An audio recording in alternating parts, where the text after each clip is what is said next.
y Desarrollo e Innovación, coordinadora para España del Observatorio Internacional de Mobbing, OIM, auspiciado por CEDICEM, Servicio Europeo de Información sobre Mobbing, profesora colaboradora para el grado de Criminología de la Universidad Oberta de Cataluña, directora del Diplomado en Ergonomía y Gestión de Entornos Laborales Saludables de la Asociación de Expertos en Psicología Aplicada EPA, profesora invitada al doctorado y maestría de Ciencias de la Salud en el Trabajo de la Universidad de Guadalajara, México, profesora en la maestría de Seguridad y Salud en el Trabajo de la Universidad de San Buenaventura de Cartagena, Colombia, profesora de la maestría de Salud Ocupacional de la Universidad del Norte de Barranquilla, Colombia, profesora de la maestría en Ergonomía de la Universidad del Bosque, Bogotá, Colombia, profesora honoraria de la Universidad Nacional Experimental de Guayana, en Venezuela, y quien cuenta con múltiples publicaciones, libros, capítulos de libro y artículos.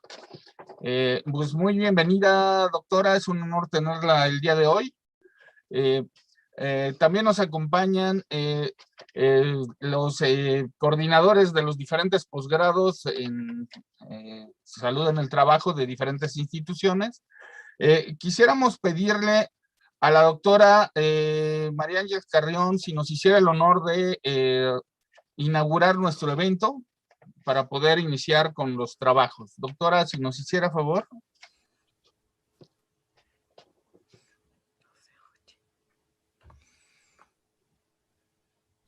Micro, doctor Ángels. Está silenciada. Ok, que siempre lo tengo silenciado al entrar, perdón. Muy buenas tardes, muchas gracias, digo, por esta invitación. Estoy encantada de estar aquí y de reencontrarme con queridos amigos y colegas, algunos que hace tiempo que no los veo, por lo menos en persona. Esta pandemia nos lo está impidiendo. Pues sin más preámbulo, damos por inaugurado este foro a las 16:19 del día 30 de junio y esperemos que todas las presentaciones tengan mucho éxito. Muy bien, una pausa. Muchas gracias, doctora, por sus amables palabras. Un momento.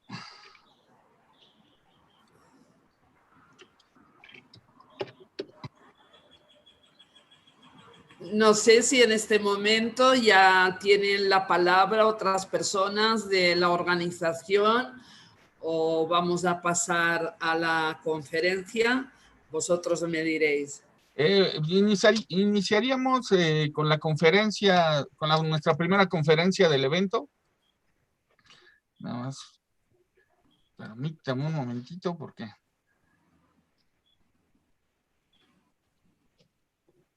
Ok, nuestra primera conferencia del evento tiene como título Desgaste psíquico durante la pandemia de COVID-19 en trabajadores mexicanos, que nos imparte nuestra invitada de honor, la doctora María Ángeles Carrión García, presidenta de la EPA, cuyo currículum tuve el honor de compartirles hace un momento, y les damos la palabra para que inicie con su presentación, doctora. Muchas gracias. Perfecto, pues muchas gracias. Voy a compartir pantalla para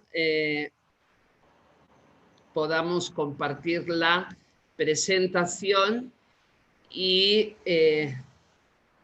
espero que ahora me podáis decir si ya se ve. Sí, ya se ve. A pantalla completa, perfecto. Pues como bien decía nuestro compañero y anfitrión, la conferencia versa sobre el desgaste psíquico durante esta pandemia de COVID-19, concretamente en trabajadores mexicanos. La aparición el pasado año de la COVID-19 pues realmente nos empezó a mostrar ya desde el inicio que se estaba produciendo un impacto en la población trabajadora que podía provocar respuestas de estrés y de desgaste psíquico porque se estaba produciendo un cambio en nuestras condiciones de vida, no solo en el área laboral, sino también, y yo creo que por primera vez, en todas las áreas de nuestra vida, en el área social, en el área familiar y en la individual. Por lo tanto, es un impacto que tiene de diferente, pues que cuando en otras ocasiones hemos tenido un impacto a nuestra salud en nuestro ámbito laboral, por ejemplo, de situaciones de estrés, etcétera, pues teníamos otras áreas donde podíamos compensar esos factores nocivos con otras actividades que nos permitieran sentirnos mejor, tanto con nuestros amigos en el ámbito social, con la familia o pues con nosotros mismos. Sin embargo, pues esta pandemia nos ha bombardeado en todos estos ámbitos y por lo tanto ha hecho patente que los factores psicosociales de riesgo que pues ya estaban un poquito como los últimos de la fila antes de la pandemia, pero indudablemente lo que se ha visto y lo que se empezó a ver ya el año pasado es que justo en este momento se evidenciaba la importancia de estos factores psicosociales, no solo ya los laborales, sino a todos niveles, para la salud y el bienestar de la población trabajadora y también del entorno social y familiar.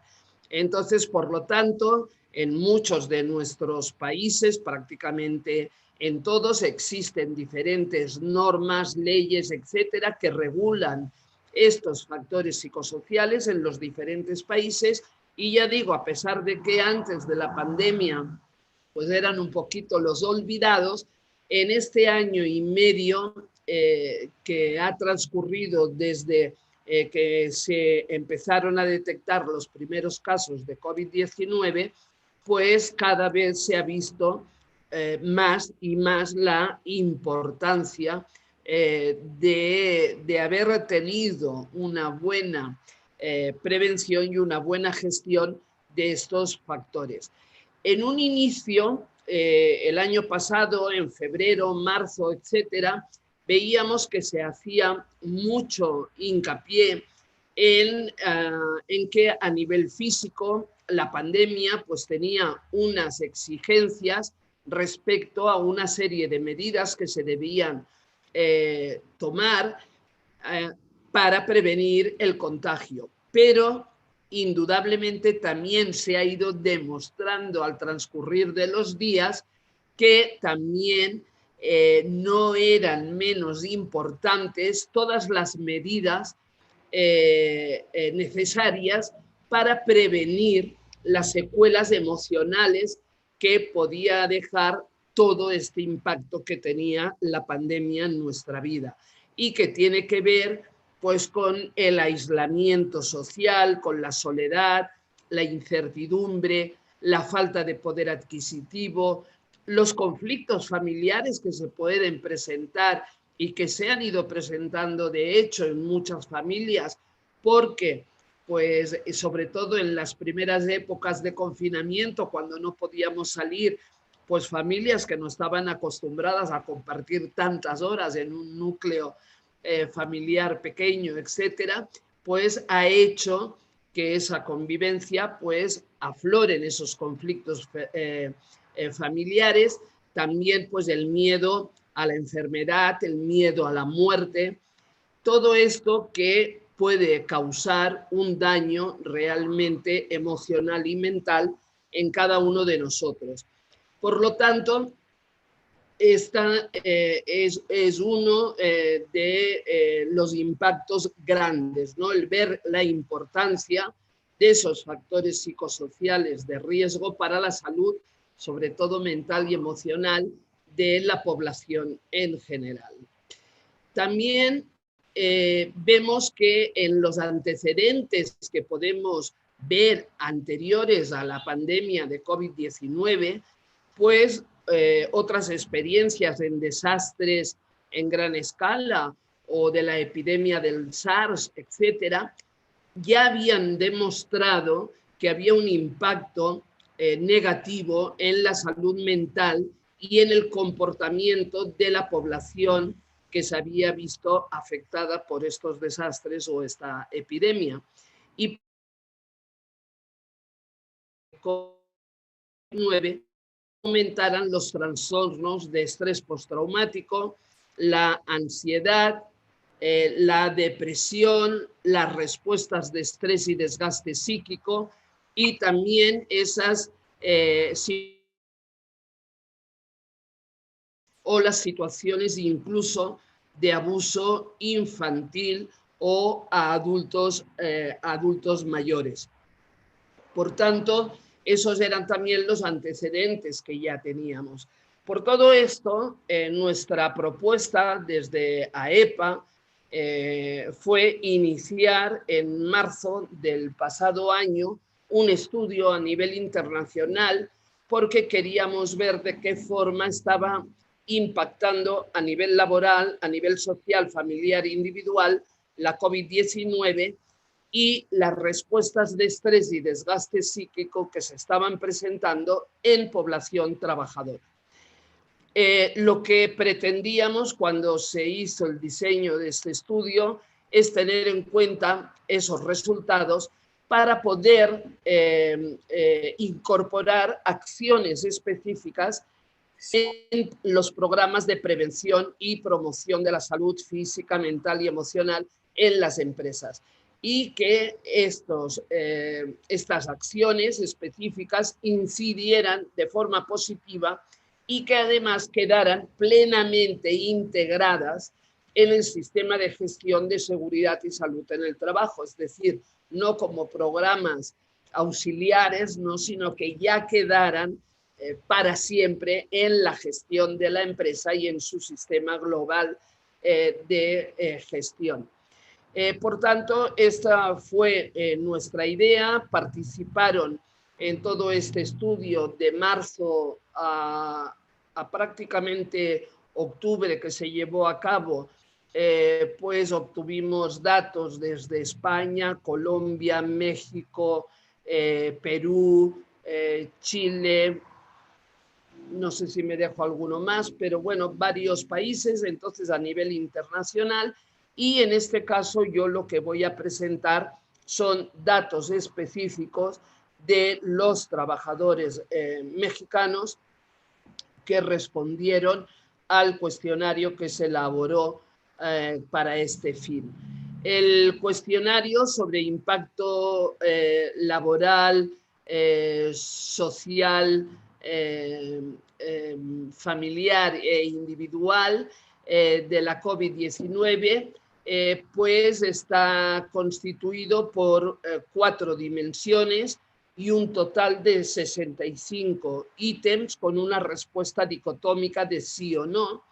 Las 4 dimensiones son, como ya lo hemos dicho, la laboral, que contempla factores de seguridad y salud laboral, la dimensión social, que cuenta también con factores de vecindario, o sea, a nivel social y de vivienda, la dimensión familiar, que también consta con diversos factores de responsabilidad de tareas y reparto de tareas, la organización de la familia, etcétera, y la dimensión individual, que contempla las emociones, la expresión de emociones negativas, la salud física y la salud mental de cada una de las personas que respondían al cuestionario.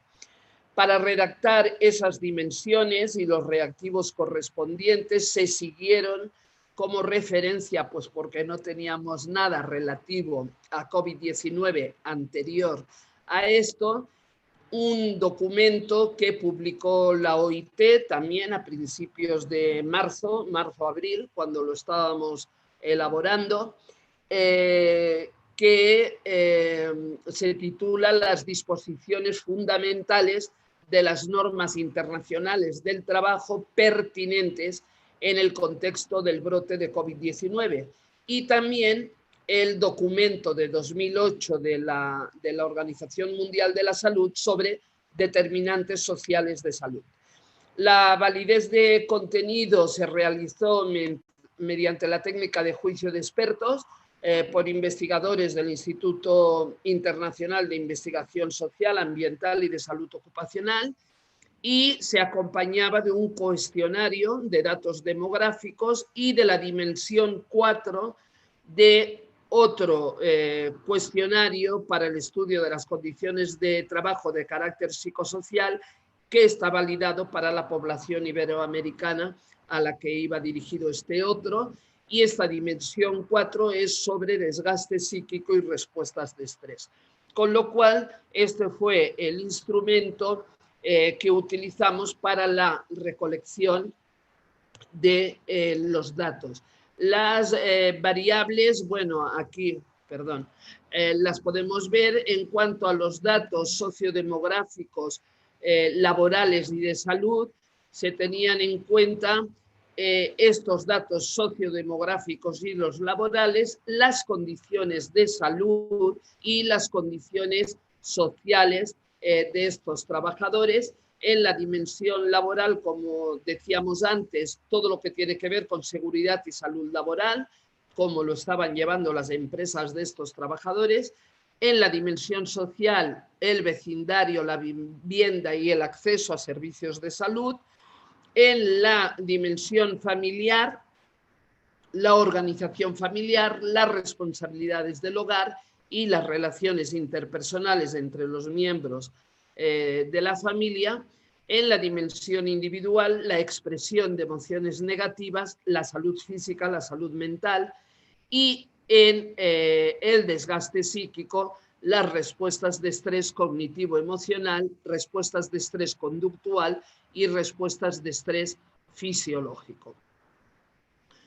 A nivel de los estadísticos, en esta muestra, en el estudio de la población trabajadora mexicana, se utilizó el programa SPSS versión 26.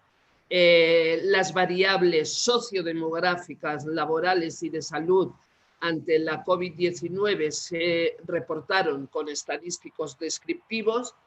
Se estimó también el riesgo de desgaste psíquico con el estadístico chi cuadrado de Pearson a nivel significativo menor a 0.05, y se reportaron frecuencias absolutas y relativas, y además para identificar las variables predictoras en cada una de las dimensiones laboral, social, familiar e individual y del desgaste psíquico, se aplicó el método WAR con regresión logístico-binaria a un intervalo de confianza del 95% y la estimación de ajuste del modelo con la curva ROC. Vemos que en estas dimensiones que valoramos, se hizo el estudio en 1.050 trabajadores de diversas organizaciones ubicadas en 10 regiones, tanto del norte, centro y sur de México, en la cual el 80.6 eran hombres y el 19.2 mujeres. De estos, el 17% de los trabajadores reportaron estar solteros y el resto pues repartidos entre casados, divorciados, viudos, etc. Y el 29% indicó no tener hijo, y los demás más de un hijo. El 8% indicó vivir solo y el resto con 2 o más personas. En algunos casos incluso con núcleos familiares muy grandes. Las empresas en las que laboran estos participantes pertenecen al sector terciario en un 27%, trabajadores de servicios, de manufactura, educación, vigilancia y administración pública, y un 73% del sector primario de minería y extracción de petróleo. También, bueno, aquí vemos los grupos de edad, mayoritariamente un 33% de 31 a 40 años y un 24% de 41 a 50 años, etcétera. Y en cuanto al nivel de formación, pues un 32% tenía primaria o secundaria y a nivel de licenciatura un 20% o posgrado un 11%. Respecto a las condiciones de salud, en los datos sociodemográficos y de salud que se recogieron, nos indican que se habían realizado la prueba diagnóstica de COVID-19 un 63% de estos 1.150 trabajadores y había sido con resultado positivo contagiados de COVID un 17%, 177 personas de esta población.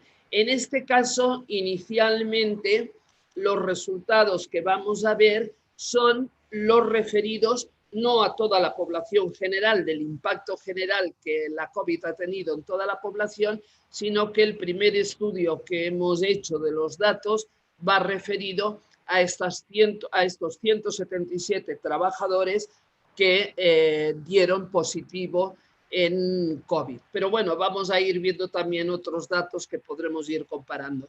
El 60% del total de los trabajadores informaron conocer a una y hasta 50 personas afectadas por COVID-19.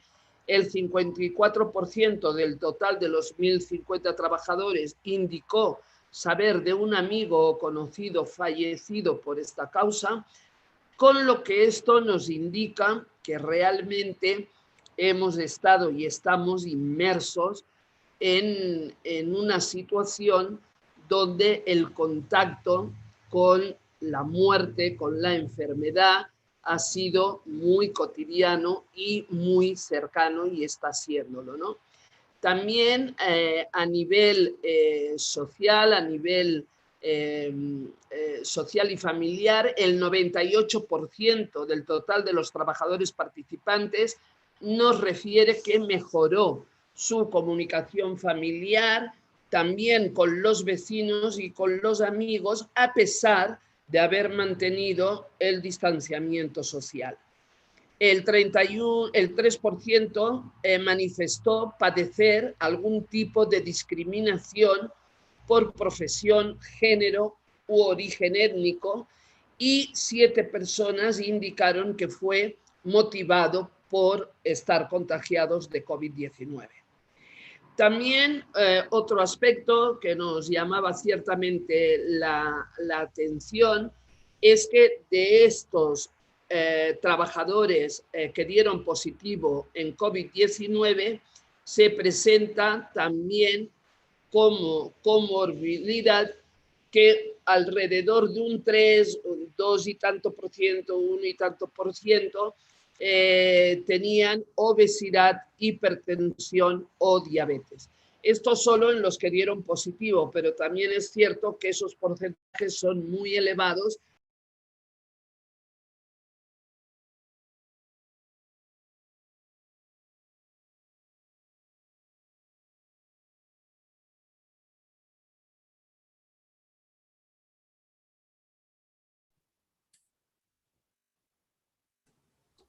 No se escucha.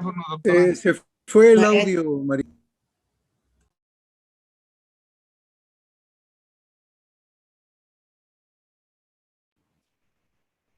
Es que me decía que el hospedador me había quitado el audio.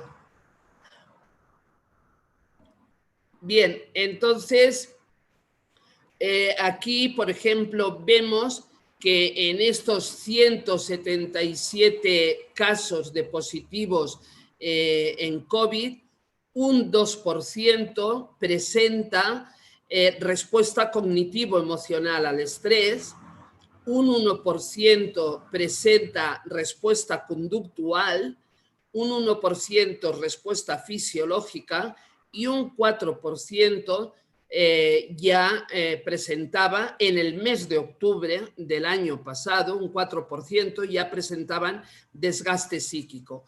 Esto en el grupo de los que habían dado positivo con COVID. pero sin embargo en el grupo general de trabajadores vemos pues que el porcentaje sube cuando ya contemplamos a los 1.050 trabajadores, un 16% tiene respuesta cognitivo-emocional, un 8% respuesta conductual, un 5% respuesta fisiológica y un 31% desgaste psíquico en general.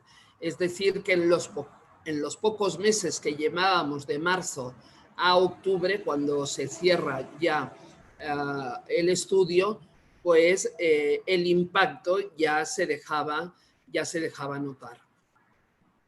En el desgaste psíquico contemplamos los sentimientos de intranquilidad, tensión, falta de ánimo, conflicto en las relaciones interpersonales, estado de pesimismo, baja satisfacción por el trabajo y las alteraciones propias de la COVID-19.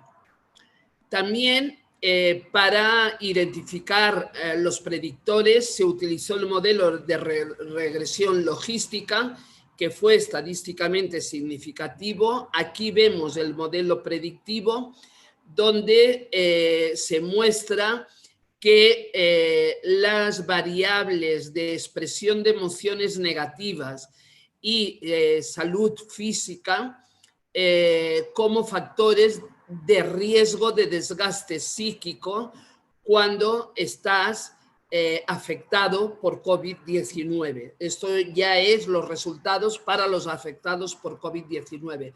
Por lo tanto, expresión de emociones negativas y el deterioro de la salud física como factores de riesgo para desgaste psíquico.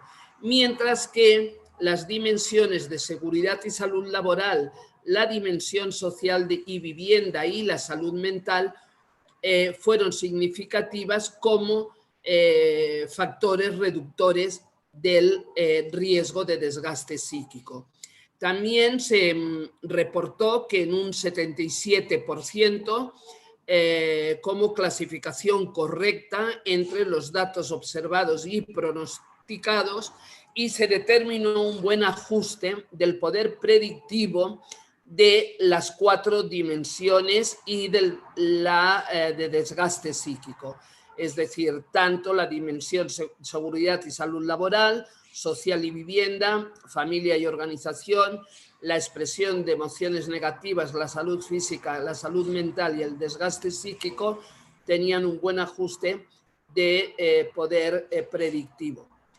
También, según el diagnóstico de COVID-19, en los casos de cada una de las dimensiones, se vio que la mayor prevalencia fue en las dimensiones de expresiones emocionales negativas, salud física y mental, que va del 10% al 19%. Esto para los diagnosticados por COVID-19. Y todo esto se manifiesta en miedo, tristeza, incertidumbre, enojo y ansiedad, también cansancio corporal, alteraciones en el sueño. No habían realizado cambios importantes como, por ejemplo, implementar técnicas antiestrés o disminuir información de noticias negativas, o pues expresaban no saber manejar las emociones. Es decir, todas esas eran los indicadores de que estas expresiones negativas o la salud física y mental donde se veían más afectadas. También la familia y la organización familiar presenta un 5% de riesgo y, por el contrario, las otras dimensiones parecen estar en una situación adecuada, no muestran mayor conflicto y dicen estar en un ambiente libre de violencia, sin delincuencia alrededor del vecindario, vivir en un lugar seguro para realizar actividades físicas exteriores y tener un buen acceso y buenos servicios de salud. las conclusiones así rápidas, ¿no?, de esta primera lectura de estos datos de afectados por COVID-19 como positivos, pues que identificar las variables que se vinculan con el desgaste psíquico puede favorecer el realizar afrontamientos adecuados ante esta pandemia. Se permite identificar también la importancia del área laboral para mantener el optimismo, las buenas relaciones, hábitos saludables y organizaciones de actividades en colaboración con la familia. También el ambiente social, donde se desarrolla la vida diaria de cada uno, fue fundamental para sentirse más seguros, para continuar con las restricciones que imponía la pandemia. También resaltar pues la comorbilidad que hemos visto asociada a la COVID-19 que se reportó en esos trabajadores encuestados, entre el 1, casi 2 al 3%, con obesidad, hipertensión y diabetes. Esa expresión de emociones negativas y la salud física como predictores de ese riesgo de desgaste psíquico. Y también destacar que el apoyo social y organizacional y una buena salud mental mitigan ese estrés producido por el contagio de COVID-19. Todo esto nos lleva al objetivo que se pretendía, que es ver qué recomendaciones de intervención se le pueden proporcionar a la empresa y a los trabajadores para poder hacer frente de una manera lo más exitosa posible a todos estos efectos negativos de la pandemia a nivel general y en particular para aquellos que se han visto afectados por el contagio. A nivel de la empresa, en primer lugar, siempre tenemos que ir a todo aquello que la empresa puede ofrecer a los trabajadores. Tendríamos que en la propia lista y manual de comprobación para la prevención y mitigación de riesgos por COVID-19 que publicó la OIT en el 2020, en el punto 28 específicamente se contempla que la empresa tiene que ayudar a los trabajadores a gestionar cualquier riesgo psicosocial emergente provocado por la pandemia, referente también a las nuevas formas de trabajo, no teletrabajo, sino el trabajo en casa, que es otra cosa provocada por la pandemia, en la promoción y mantenimiento de estilos de vida saludables, incluyendo en ello dieta, descanso y sueño, ejercicio, contacto social con amigos y familiares, que como hemos visto son muchos de los indicadores predictores que hemos detectado también en nuestro estudio. Y las empresas deben establecer un sistema para proporcionar una información fiable, confiable, actualizada sobre la situación emergente de COVID-19 con referencia a las informaciones publicadas tanto por las autoridades de salud a nivel nacional o a nivel local. Por lo tanto, aquí ya tenemos unos primeros indicadores para la empresa publicados por la OIT en el 2020 en relación a la pandemia COVID-19 y que, como podemos ver, tienen mucho que ver también con los factores que nosotros hemos encontrado que las empresas van a tener que contemplar para intervenir en ellos y mitigar su efecto. Un aspecto importante también que hay que tener muy en cuenta por todo aquello que estábamos hablando de la organización familiar, etcétera, y que también hemos visto que es un factor predictor, la conciliación, la importancia que las empresas le deben dar a la conciliación de la vida personal, familiar y laboral para aquellos trabajadores que continúan con el trabajo en casa. Por lo tanto, las empresas deberían de garantizar para los trabajadores como para los servidores públicos en organismos públicos, etcétera, el derecho a la desconexión laboral. Los trabajadores que continúen todavía ahora realizando sus tareas desde casa deberían poder disfrutar de su tiempo de descanso, de sus permisos, de sus vacaciones, de los días feriados, de las licencias, para poder conciliar su vida personal, familiar y laboral. Y el empleador debería abstenerse de formular órdenes o cualquier otro requerimiento al trabajador fuera de su jornada laboral. Porque no olvidemos que si no lo hace así, incluso podría ser constitutivo de acoso laboral. Es decir, si yo me siento en la obligación de responder fuera de mi horario laboral a cosas que podría hacerlas dentro de ese horario, que no suponen una emergencia, etcétera, etcétera, si eso es algo continuado, sistemático, etcétera, y que además el miedo es que me puedan correr de la empresa si no accedo a responder fuera de mi horario laboral, se podría constituir en una situación de acoso. También todo lo anterior ha tenido en cuenta que una ausencia de un adecuado descanso pone en peligro la salud de los trabajadores, y entre los riesgos en esto está la exposición a accidentes de trabajo, la exposición a enfermedades como depresiones, ansiedad, etcétera, y como decíamos, los trabajadores pudieran considerar que el empleador está ejerciendo conductas persistentes que lo intimidan, que les infunden temor y que podría configurar un posible acto de acoso laboral. Y que todo ello va en detrimento de la salud mental de los trabajadores.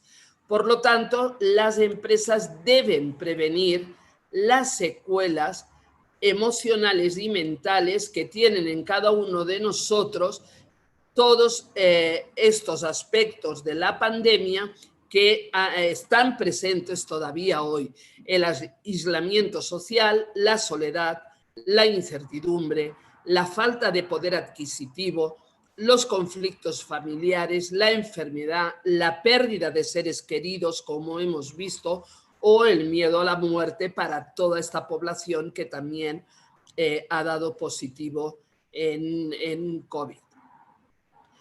Las medidas que en el mes de marzo de 2020 publicó la OMS para no caer en depresión durante la pandemia fueron estos 5 puntos clave, de los que veremos que también hemos detectado en nuestra investigación.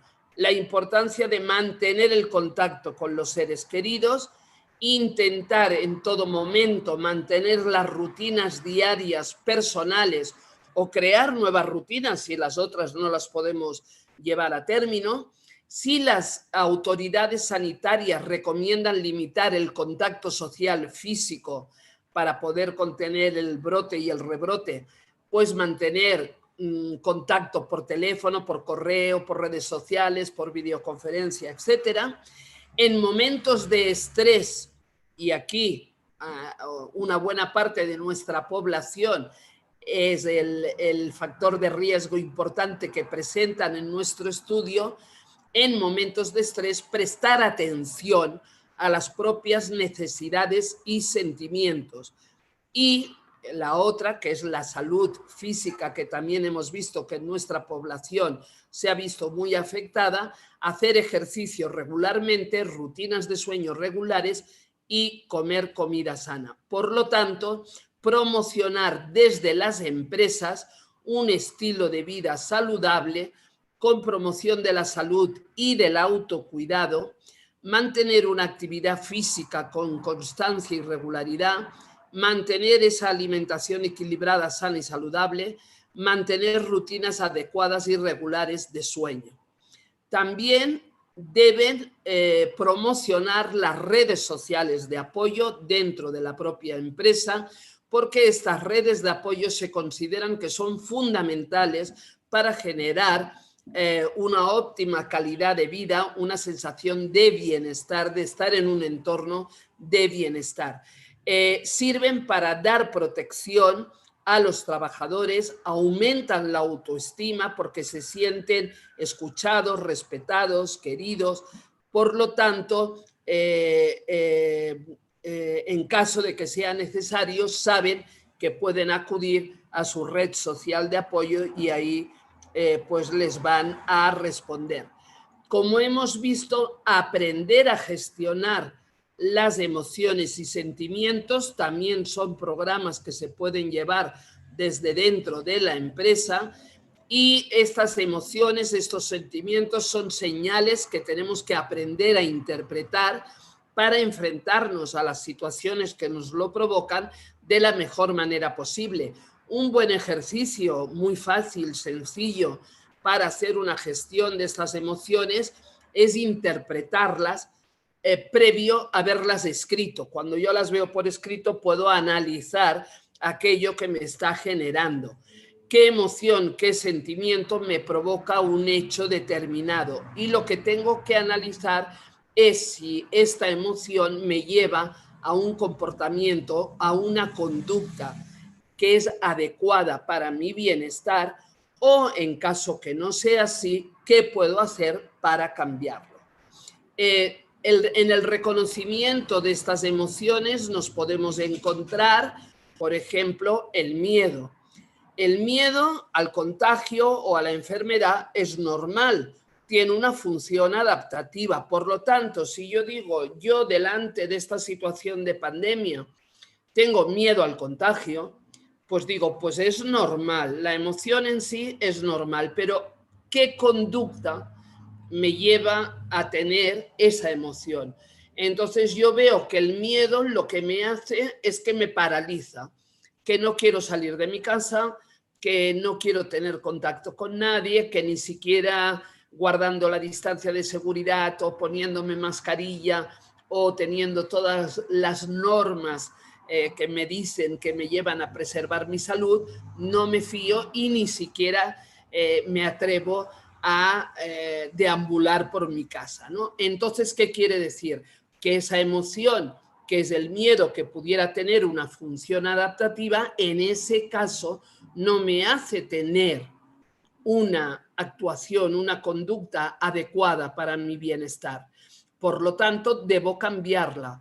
Y entonces ¿qué debo hacer con el miedo? Tomar todas las medidas de precaución que yo tengo a mi mano para poder vivir de una forma lo más equilibrada posible esta nueva realidad. Con la incertidumbre, con las demás emociones pasa lo mismo. La incertidumbre es un sentimiento de pérdida de control, pues que todos hemos tenido en un momento u otro en esta pandemia, ¿no? Genera desconfianza en los demás. Y ante esto lo que tenemos que hacer es saber que la información que yo manejo es de calidad, es limitada y me da confianza en el conocimiento que yo tengo de aquello que debo hacer en las circunstancias en las que estoy. Con la rabia, lo mismo, es una emoción primaria, surge cuando nos sentimos amenazados y nos activa a dar una respuesta de supervivencia, pero la debemos canalizar en respuestas positivas. Claro, si la rabia lo que me hace es que a un contagiado de COVID lo apedreo, o a un médico por el mero hecho de estar atendiendo en un hospital COVID, pues le rayamos el coche o lo insultamos o lo agredimos, pues esa rabia realmente no la estamos canalizando de una forma positiva. La rabia nos tiene que mover a promover acciones que no nos paralicen. Es decir, la rabia que nos da COVID es que de repente nos ha interrumpido nuestra vida, ¿no? Entonces esa rabia lo que nos tiene que llevar es a movilizarnos para, dentro de lo posible y con todas las medidas de precaución que tenemos a nuestro alcance, normalizar en la medida de lo posible nuestra vida, ¿no? También respecto al dolor emocional, que aparece normalmente relacionado a una pérdida o a una situación que nos afecta de una manera importante. El dolor emocional es un dolor que poco a poco se va mitigando, pero el sufrimiento no, el sufrimiento tiene que ver con la elaboración cognitivo-emocional que hacemos de ese dolor y por lo tanto podemos hacer que el sufrimiento perdure toda la vida porque depende de nuestra elaboración. Por lo tanto, nosotros podemos escoger si me quedo enganchada al sufrimiento porque solo le doy vueltas a ese dolor emocional, a ese momento de la pérdida, del daño, etcétera, o si yo escojo quedarme en un pensamiento más positivo. Por ejemplo, ante la pérdida, la muerte de una persona querida, yo puedo perpetuar el sufrimiento si solo me quedo elaborando el momento de la pérdida, o puedo elaborar todo el resto de la vida que compartí con esa persona y puedo volver a descubrir que puedo sonreír, reír o sentirme feliz pensando en los momentos compartidos y no solo repitiendo el momento de la ausencia, ¿no? De todas formas, cuando estas situaciones se convierten para mí en algo incontrolable, que digo, es que no puedo, aunque las escribo, no tengo la cabeza para pensar en ello, se me descontrolan, me siento ansiosa, etcétera. Entonces, pues hay otro tipo de ejercicios que también dependen de nosotros, que también desde las empresas nos los pueden enseñar y promover. Y pues cuando todas esas emociones como la incertidumbre, la rabia, el miedo están de esa manera incontrolable, pues aprender a controlarlas para tener la tranquilidad suficiente que nos permita buscar otras alternativas. Entonces, para controlar esa ansiedad, pues tenemos que saber trabajar en reconocer nuestras fortalezas y debilidades, reconocer nuestros puntos fuertes, que son los que nos van a ayudar a salir de estos momentos de crisis, reconocer también los débiles, porque sabemos, los reconocemos también en esos momentos de ansiedad, etcétera, y eso lo que va a hacer es que aprendamos a autovalorarnos y a incrementar la confianza en nosotros mismos para buscar alternativas adecuadas. También buscar formas compensatorias de eliminar o mitigar esas situaciones de estrés. Por ejemplo, una buena lectura siempre nos va a ayudar a concentrarnos, a bajar esos niveles de estrés, a dejar volar nuestra imaginación, nuestra creatividad, que también es un factor importante, y ejercicios pues tan fáciles como puede ser una respiración lenta, profunda, etcétera, mientras realizamos una relajación muscular profunda por tensión y distensión de los diferentes grupos musculares, mientras inspiramos y exhalamos el aire y mantenemos la tensión de los grupos musculares y la dejamos ir cuando expulsamos el aire. Estos ejercicios de respiración hechos con calma en un entorno de tranquilidad, etcétera, nos ayuda a bajar esos niveles de ansiedad, de tensión muscular, de fatiga, y realmente esa reducción de la tensión fisiológica también hace que nos baje el nivel de ansiedad. Y por último, y para acabar, pues cuando ya también nos hemos habituado a hacer ese tipo de ejercicios de autocontrol y de disminución de situaciones de estrés, el aunar a ese ejercicio de respiración y de relajación una buena meditación o una buena visualización, como queráis, ¿no? en ese momento en el que tenemos pues lo que llamaríamos también mindfulness, ¿no? Esa conciencia plena del momento, de generar emociones positivas en esa meditación, en esa visualización que hagamos y generar pues esos pensamientos positivos. Como vemos, todo este impacto pues vamos a tener que trabajarlo no solo desde las empresas con todas las medidas que tienen que tomar y que tienen que gestionar, que tienen que ver pues con todas estas necesidades que nos está dejando la pandemia. Ya se habla de que la próxima pandemia es la de la salud mental. Por lo tanto, esa va a ser nuestra asignatura pendiente y hay que saberla encarar desde las empresas, poniendo a disposición de los trabajadores todas las herramientas necesarias para que aprendan a hacerlo.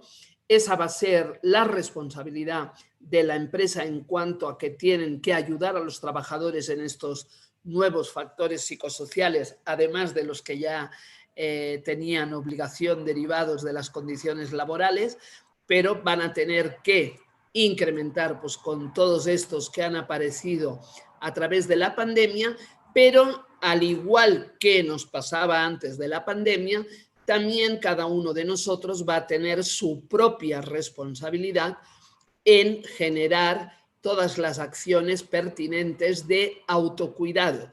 No podemos pensar que desde la empresa nos van a dar una solución mágica a todo ello, es decir, nos tienen que ayudar, nos tienen que eliminar o mitigar los riesgos psicosociales en general a todos los trabajadores, pero por último también los trabajadores tienen que decidir qué hacer con todas esas medidas que nos pueden estar dando desde las empresas o cuáles otras son las que puedo exigir si no me las están dando. Bueno, esto es un poquito lo que os quería compartir en el día de hoy en referencia a estas respuestas de estrés y de desgaste psíquico en la población trabajadora mexicana, en 1.050 trabajadores, y particularmente hoy nos hemos fijado pues, en aquellos que además fueron diagnosticados positivos de COVID, pues que tenían además esa sobrecarga con ellos, ¿no? Entonces, bueno, ya dejo de compartir la pantalla y con gusto, si alguien quiere hacer algún comentario, pues con gusto. Muchas gracias, doctora. ¿Alguno de los participantes presentes en la sala desea hacer alguna pregunta?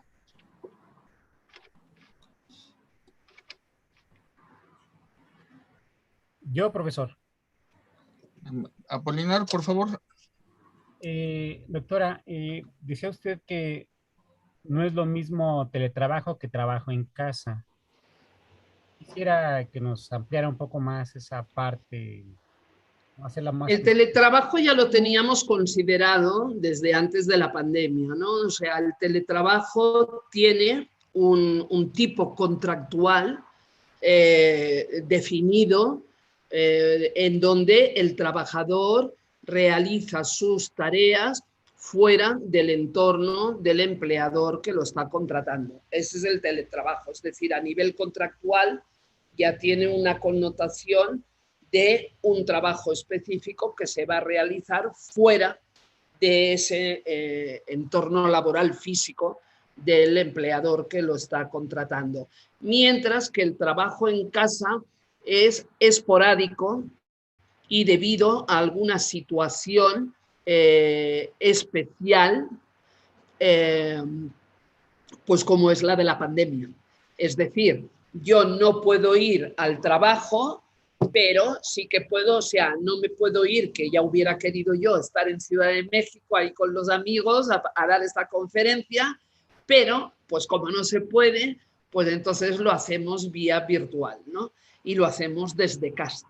Pero no tiene un aspecto contractual fijo, sino que es un acuerdo al que se llega que no mueve el contrato que yo tengo con la empresa. Mi contrato con la empresa sigue siendo el que yo tenía. Y en cuanto yo me pueda incorporar, pues me van a hacer que vuelva otra vez a la parte de presencia física en el lugar de trabajo. A no ser que se acuerde que, derivado de la pandemia y de la experiencia que se ha tenido, se decida cambiar algunos contratos por teletrabajo. Pero si no, el trabajo en casa no cambia el contrato inicial que tú tienes con el trabajador.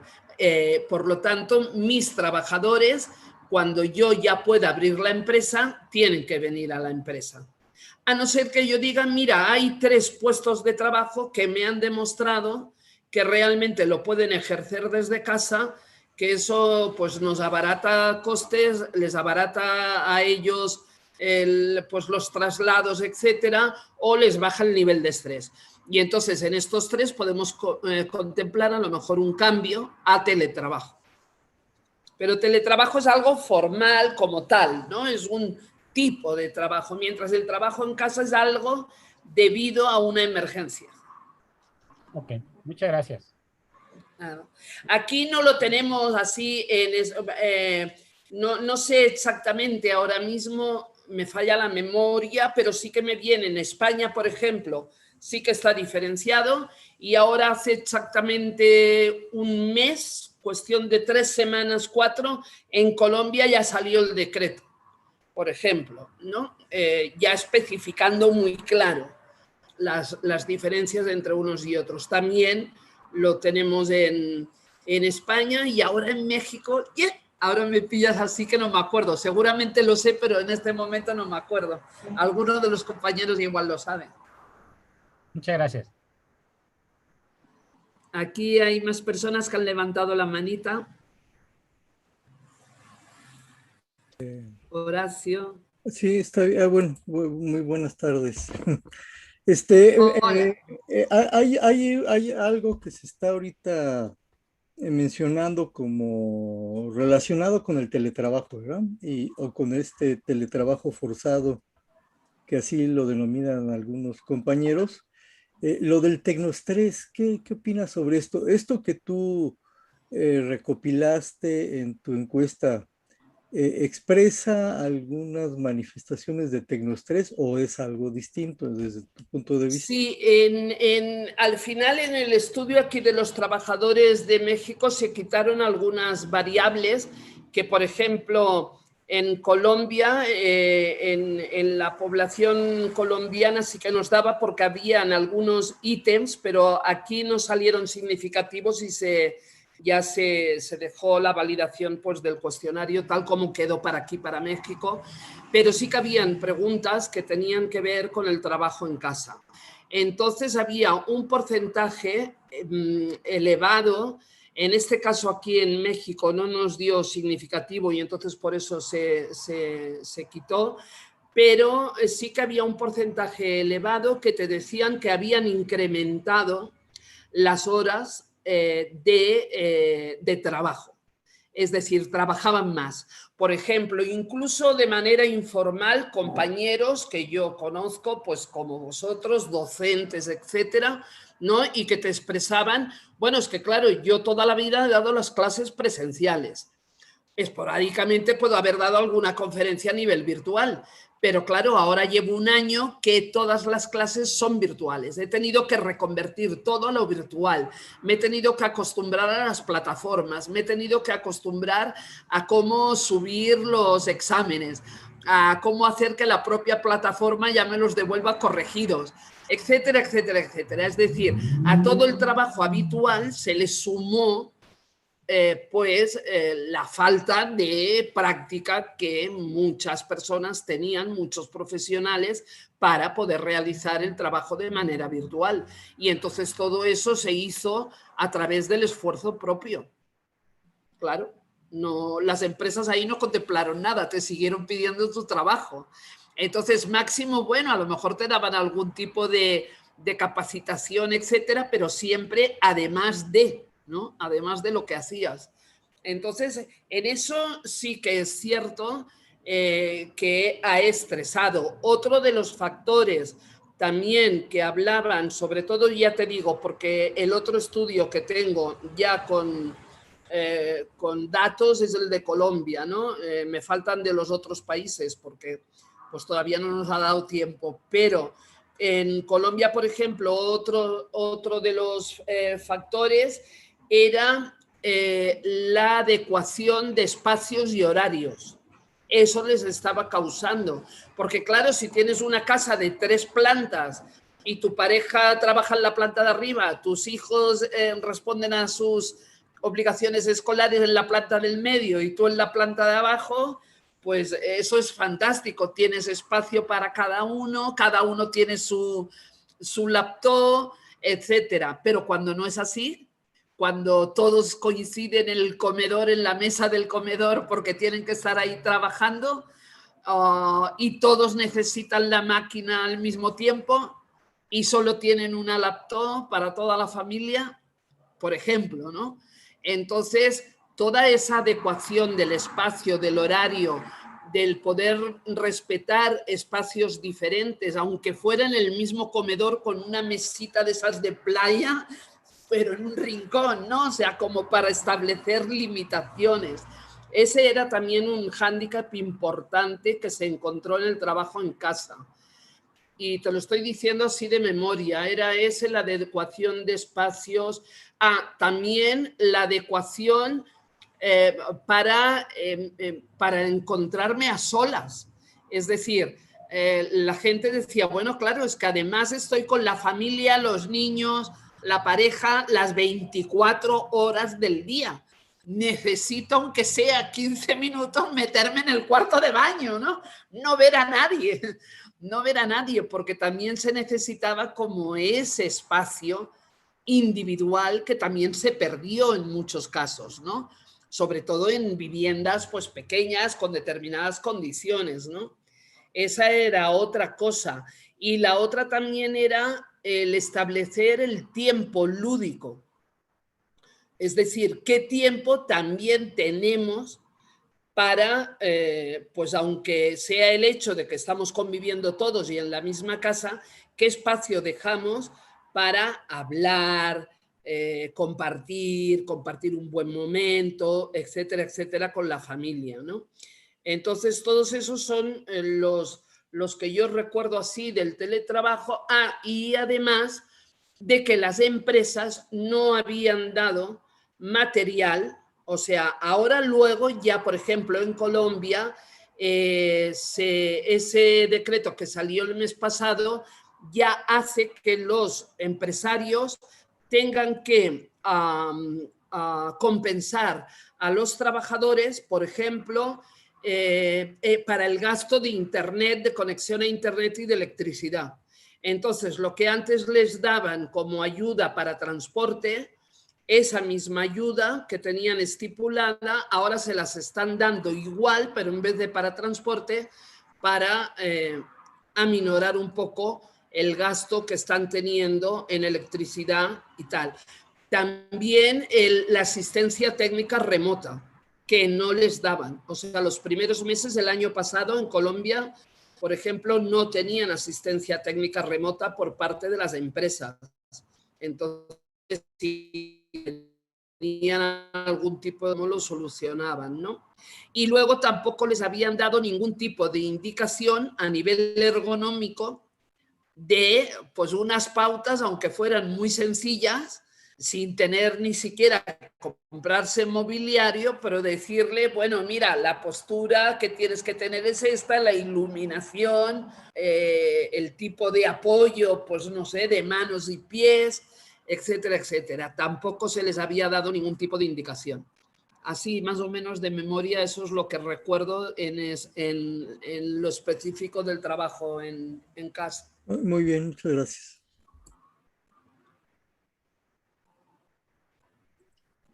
¿Alguien más? ¿Alguna pregunta adicional?